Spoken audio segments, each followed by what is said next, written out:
पंजाब के बरनाला जिले में 13 मार्च 2026 को गैस एजेंसी के बाहर एक लंबी लाइन लगी, जहां पर 68 वर्षीय का एक बुजुर्ग भूषण कुमार मित्तल की हार्ट अटैक से मौत हो गई। वे लगभग 2 घंटे से लाइन पर खड़े थे।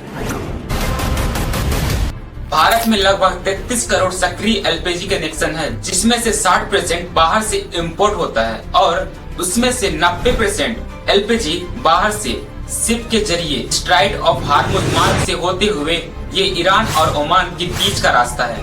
ये क्रैश तब शुरू हुआ जब नरेंद्र मोदी के फ्रेंड डोनाल्ड ट्रंप ने ईरान से लड़ाई शुरू किया और ईरान ने जवाब में स्ट्राइट ऑफ हार्मुज को बंद कर दिया,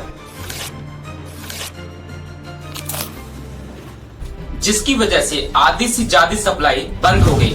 स्ट्राइट ऑफ हार्मुज दुनिया का सबसे इम्पोर्टेंट गैस रूट है। भारत में लगभग 60% गैस सिलेंडर मिडिल ईस्ट से आता है। ये gas ship straight of Hormuz फारस की खाड़ी के रास्ते से आती है। जनता को समस्या तब शुरू हुई जब एक सिलेंडर के लिए एजेंसी के बाहर 2 घंटे 3 घंटे बिताने पड़े। लेकिन सच तो ये है, मार्च 2026 में अमेरिका, इजराइल और ईरान के बीच का तनाव और हमला हुए।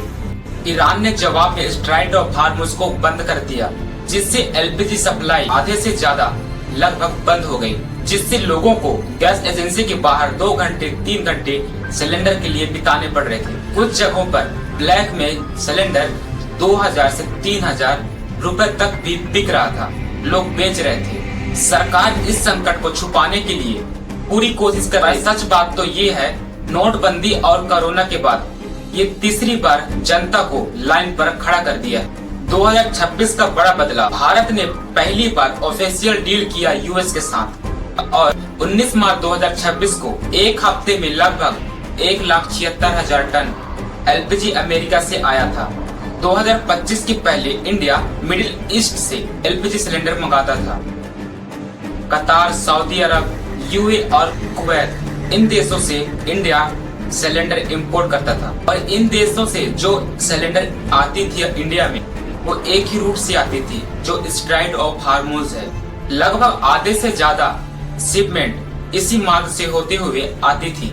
प्रॉब्लम क्या है, अगर मिडिल ईस्ट में टेंशन हो जाए, यानी कि कोई लड़ाई हो जाए या फिर स्ट्राइट ऑफ हार्मुज को बंद कर दिया जाए, तो एलपीजी सप्लाई रुक सकती थी, सिलेंडर की कमी हो सकती थी, प्राइस बढ़ सकता था, जो अभी वैसा ही हो रहा है, यानी कि एक रूट बंद और पूरे सिस्टम पर इम्पैक्ट पड़ता।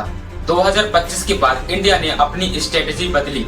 यूएसए, रसिया और अफ्रीका के कुछ देश से और साउथ अमेरिका।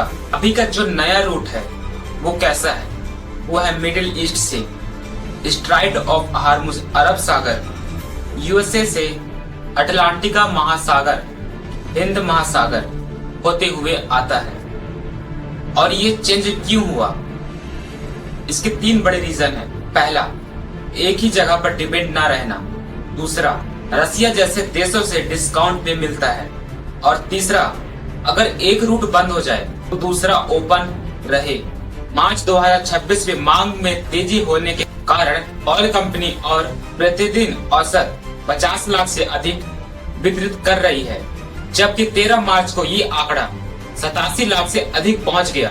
सरकार ने कहा कि सिलेंडर की कोई कमी नहीं है, स्थिति सामान्य है। पेट्रोलियम मंत्रालय ने भी स्पष्ट कर दिया कि एलपीजी की कोई कमी नहीं है और समान रूप से सप्लाई हो रही है। अगर पेट्रोलियम मिनिस्ट्री ऑफ इंडिया और सरकार ये कह रही देश में एलपीजी कोई कमी नहीं और सप्लाई पूरी तरह से सामान्य है, अगर सब सामान्य है, 13 मार्च 2026 को पंजाब के बरनाला जिले में जो 66 वर्षीय भूषण कुमार मित्तल बुजुर्ग गैस एजेंसी की लाइन पर खड़े थे, हार्ट अटैक से उनकी डेथ हो गई। सोचिए, क्या एक सिलेंडर के लिए इतनी बड़ी कीमत चुकानी पड़ेगी और सरकार कहती है कि सब नॉर्मल है। अगर सब नॉर्मल है तो जनता को सिलेंडर क्यों नहीं मिलती, घंटों तक गैस एजेंसी की लाइन पर क्यों खड़ा रहना पड़ता है, बुकिंग करने के बाद समय पर सिलेंडर क्यों नहीं मिलता, अगर सप्लाई सामान्य है तो घर घर तक समय पर सिलेंडर क्यों नहीं पहुंचता। एलपीजी सिलेंडर न मिलने की वजह से छोटे होटल, ढाबे, रेस्टोरेंट और प्रभावित हो रहे हैं और कुछ जगहों पर सिलेंडर वाली गाड़ी को रास्ते में रोक लिया जाता है। अगर सब नॉर्मल है तो ये हालात क्यों? अभी की जो स्थिति है, बुकिंग के बाद 5-10 दिन तक सिलेंडर नहीं मिलता। लोकल एजेंसी में बैकलॉग हो जाता है। मतलब अगर आज 100 लोगों ने बुकिंग किया है और एजेंसी के पास 60 सिलेंडर है, तो जो बाकी बचे 40 लोगों को बैकलॉग पेंडिंग में डाल दिया जाता है। और कई जगहों पर छोटे शहर और गांव में स्टॉक कम पड़ जाता है। होटल और रेस्टोरेंट वाले इससे ज्यादा परेशान हैं और कॉमर्शियल सिलेंडर बहुत महंगे दामों पर बिक रहा है और सिलेंडर एजेंसी पर लिमिट मिल रहा है, जिस वजह से रेस्टोरेंट वालों को बाहर से सिलेंडर लेना पड़ता है। और ब्लैक मार्केट में उसी सिलेंडर की कीमत आज के टाइम पर 2 गुना 3 गुना ज्यादा है। कहीं पर उसे 3000 में तो कहीं 4000 5000 तक का भी लोग बेच रहे हैं। आज ऐसी स्थिति हो गई है, जिस गैस सिलेंडर पर घर की रसोई चलती थी, वही अब लोगों की सबसे बड़ी परेशानी बन चुकी है। एक सिलेंडर के लिए गैस एजेंसी के बाहर 2 घंटे 3 घंटे लाइन पर खड़ा रहना पड़ता है, तो कहीं बुकिंग के बाद भी कई दिनों तक इंतजार करना पड़ता है। और सबसे बड़ी दुख की बात तो ये है, इस मजबूरी का फायदा उठाकर लोग 2 गुना 3 गुना ज्यादा पैसे पर सिलेंडर को बेच रहे हैं, जबकि कंपनी जैसे Indian oil corporation, Hindustan petroleum, Bharat petroleum कहती है कि सप्लाई सामान्य है। लेकिन सवाल आज भी वही है, अगर सब कुछ सामान्य है तो आम आदमी को इतनी परेशानी क्यों हो रही है? ये सिर्फ गैस की कमी नहीं है, ये सिस्टम और जमीन की सच्चाई का फर्क है।